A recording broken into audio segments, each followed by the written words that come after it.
সবাইকে স্বাগত। আজকে আপনাদের দেখাবো যুবশ্রী অ্যানেক্সা 3 ফর্ম কিভাবে অনলাইনে সাবমিট করবেন। তো এর জন্য আমরা গুগলে সার্চ করে নেব এমপ্লয়মেন্ট ব্যাংক লিখে। গুগলে জাস্ট টাইপ করে নেব এমপ্লয়মেন্ট ব্যাংক। এটা লেখার পর সার্চ করার পর প্রথমে যে ওয়েবসাইটটা খুলবে এমপ্লয়মেন্ট ব্যাংক wb.gov.in এই ওয়েবসাইটটা খুলে নেব। এই ওয়েবসাইটটা খুলে নেওয়ার পর নিচের দিকে আমরা একটা নোটিফিকেশন দেখতে পাবো। তো এখানে ডেটটা দেওয়া রয়েছে 5/9/2024 থেকে 1/10/2024 পর্যন্ত অ্যানেক্সা থেকে সাবমিট করা যাবে। তো আমরা উপরের দিকে চলে যাব। এবার সাবমিট অ্যানেক্সা 3 এই অপশানে ক্লিক করব। এই অপশানে ক্লিক করার পর আমাদের এনরোলমেন্ট নাম্বার এবং পাসওয়ার্ড দিয়ে লগ ইন করতে হবে। তো আমি এখানে দুটো প্রসেস দেখাবো। যারা এনরোলমেন্ট নাম্বার এবং পাসওয়ার্ড আছে তারা কীভাবে সাবমিট করবে, এবং যাদের এনরোলমেন্ট নাম্বার আছে কিন্তু পাসওয়ার্ড ভুলে গেছেন অথবা হারিয়ে গেছে তারা কীভাবে সাবমিট করবে। তো প্রথমত আমি এখানে যারা পাসওয়ার্ড জানা আছে তাদের সাবমিট করে দেখাচ্ছি। তো প্রথমে আমি এনরোলমেন্ট নাম্বার দিয়ে দেবো এবং পাসওয়ার্ড দিয়ে দেবো, এবং নিচে যে ক্যাপচা কোডটা রয়েছে সেই ক্যাপচা কোডটা দেখে দেখে ফিল আপ করবো। আমি এখানে দেখে দেখে ক্যাপচা কোডটা ফিল আপ করে দিলাম এবং নিচে সাবমিট বাটনটা রয়েছে সেই সাবমিট বাটনে ক্লিক করব।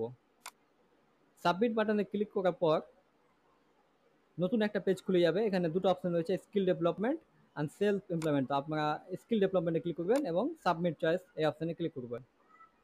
এখানে ক্লিক করার পর ওপরে টিক চিহ্ন করে দেবেন এবং এখানে একটা কোর্সের ডিটেলস দিয়ে দেবেন এবং কোর্সের নেম, কোথা থেকে করছেন, ইনস্টিটিউট নেম এবং অ্যাড্রেসটা দিয়ে দেবেন। আমি এখানে ইনস্টিটিউট নেম এবং একটা অ্যাড্রেস দিয়ে দেবো। অ্যাড্রেসটা দিয়ে দেওয়ার পর পাশে যে স্টার্ট ডেট এবং এন্ড ডেট রয়েছে, তো এর আগে যে কোর্সের ডেটটা দিয়েছিলেন এন্ড ডেটটা তার পরের দিন থেকে এখানে স্টার্ট ডেট হবে। অর্থাৎ এর আগে যদি আপনার 16 তারিখ এন্ড ডেট হয় তো এখানে 17 তারিখ সিলেক্ট করবেন, অথবা 15 তারিখ যদি হয় তাহলে 16 তারিখ সিলেক্ট করবেন। তো আমার ডেট 15 তারিখ ছিল এবং এটাকে একটা 16 তারিখ করলাম, এবং এটা এন্ড ডেটটা করবেন যেদিন সাবমিট করবেন তার একদিন আগে। তো আজকে 6 তারিখ, তো আমি 5 তারিখ ডেটটা এন্ড ডেটটা সিলেক্ট করলাম। তো এইভাবে আপনারা ডেটটা সিলেক্ট করে নেবেন। রিমার্কসে আপনি যে কোনো জিনিস দিতে পারেন। তো আমি এখানে কন্টিনিউ কথাটা লিখে দিলাম। এরপর নিচের দিকে টিক চিহ্ন করে দেবো দুটো অপশানে এবং সাবমিট অ্যানেক্সা 3 যে অপশানটা রয়েছে সেখানে সাবমিট করে দেবো। তাহলে আমাদের অ্যানেক্সা 3টা সাবমিট হয়ে যাবে। আর দেখতে পাচ্ছেন your অ্যানেক্সা 3 has already been submitted. আপনার অ্যানেক্সা 3টি সাবমিট হয়ে গেছে। এখানে প্রিন্ট অ্যান্ড অ্যাকনোলেজমেন্টে ক্লিক করবেন এবং এই অ্যাকনোলেজমেন্ট স্লিপটা আপনি প্রিন্ট আউট নিয়ে নেবেন। আমি এখানে প্রিন্টে ক্লিক করব এবং এবার আমি দেখাবো যাদের পাসওয়ার্ড ভুলে গেছেন অথবা পাসওয়ার্ড হারিয়ে গেছে তারা কিভাবে অ্যানেক্সা থেকে সাবমিট করবে। এটা তো দুটো পদ্ধতি রয়েছে। একটা ব্যাংকের অ্যাকাউন্ট দিয়ে আপনি সাবমিট করতে পারেন, আর অথবা আপনি পাসওয়ার্ডটা চেঞ্জ করে আপনি অ্যানেক্সা থেকে সাবমিট করতে পারেন। তো আমি এখানে দুটোই পদ্ধতি দেখাবো। তো প্রথমত পাসওয়ার্ড চেঞ্জ করার জন্য আপনাকে জব সিকার যে অপশানটা রয়েছে এখানে জব সিকার ক্লিক করবেন, চেঞ্জ ইউর পাসওয়ার্ড এখানে অপশান যাবেন এবং ফরগেট পাসওয়ার্ডে ক্লিক করে মোবাইল ওটিপি আসবে এবং পাসওয়ার্ডটা চেঞ্জ করে নেবেন। অনেক সময় ওটিপি প্রবলেম হয়, সেই জন্য আমি এখানে আরেকটা অপশান দেখাচ্ছি ব্যাংকের বইতে কীভাবে করবেন। ব্যাংকের অ্যাকাউন্ট নাম্বার দিয়ে আমরা সাবমিট করতে পারবো।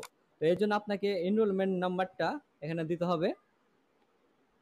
এনরোলমেন্টের নাম্বারটা দেওয়া দেওয়ার পর পাসওয়ার্ড আপনি যে কোনো জিনিস দিয়ে দেবেন।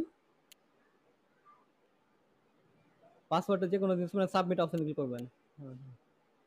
এরপর আবার এনরোলমেন্ট নাম্বারটা দিবেন এবং পাসওয়ার্ড দিবেন এবং ক্যাপচাটা ফিল আপ করবেন এবং সাবমিট বাটনে ক্লিক করবেন।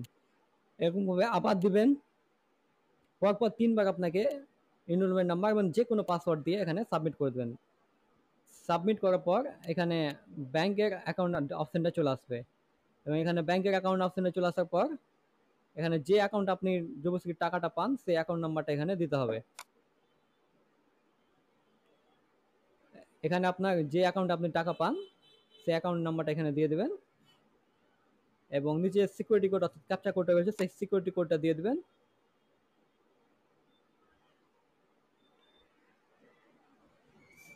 সিকিউরিটি কোডটা দিয়ে দেওয়ার পর যে সাবমিট বাটন আছে সেই সাবমিট বাটনে আমরা ক্লিক করব।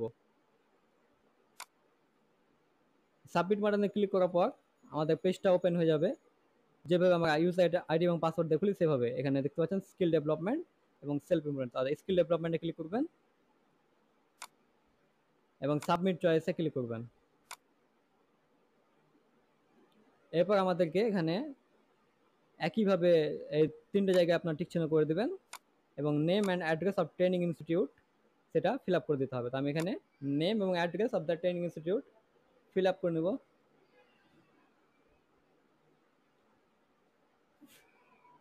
ফিল আপ করার পর স্টার্ট ডেট এবং ইন ডেটটা আমরা দিয়ে দেবো। স্টার্ট ডেট এবং ইন ডেটটা সেই একইভাবে আমরা কোর্সের শেষের তারিখ থেকে, যেটা শেষ হয়েছিল তার পরের দিন থেকে শুরু করব এবং ইন ডেটটা একদিন আগেটা দিয়ে দেবো।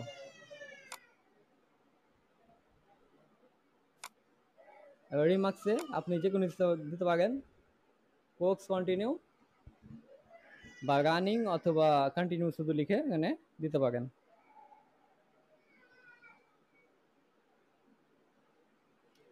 আপনি যে কোনো জিনিস কোর্স রিমার্কসে লিখতে পারেন। তো এটা লেখার পর আমরা এখানে সে আগের মতো আবার আমরা সাবমিট করে দেবো। কন্টিনিউ এখানে লিখে দিলাম এবং নিচে সাবমিট বাটনটা রয়েছে, সেই সাবমিট বাটনে ক্লিক করবো, অথবা রানিং লিখে দিলাম, এখানে রানিং লিখে আপনারা সাবমিট করে দেবেন। সাবমিট বাটনে ক্লিক করব।